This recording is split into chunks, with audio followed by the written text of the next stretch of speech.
Donald Trump's threat to silence the quote-unquote radical left is instilling a lot of fear, not only in Americans, but also those in Europe, because they're looking at this from afar saying, I think we've seen this before, most recently inside of Hungary. If you don't know what we're talking about, after the assassination of Charlie Kirk, Donald Trump said that he was going after the, quote, radical left. This includes whether they be organizations, labeling them as terrorist networks or NGOs and things like that, which essentially means that he would be going after anyone who kind of disagrees with him. And if you've been following European politics, you would know that we see things like this happening in countries like Hungary and Serbia, in which in Hungary, Viktor Orban had used the protest and the migration crisis to claim that these groups, which are backed by George Soros, were trying to destabilize the nation. And so he used that as a way to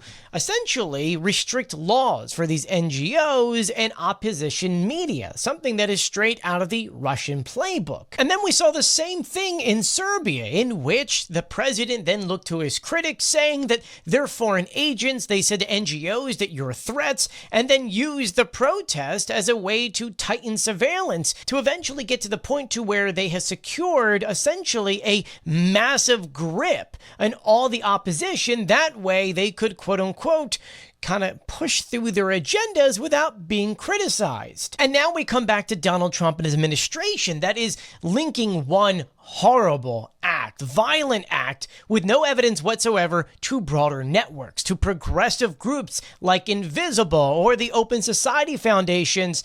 And when you start doing that, you start saying, wait a minute, is this not the same thing that was happening in Hungary and in Serbia? It is the same classic movie in which you take a tragedy, you blame your opponents, and then you kind of tilt the battlefield for polls in your favor. And so the next time you hear a politician saying it's time for a national hearing, but then they turn around and blame an entire movement, you know that that is not healing. It's just them using said thing to get whatever they want. Let me know what you think about all of this in the comment section below. I'll be sure to keep you guys updated though, so please do share my videos and follow me for more.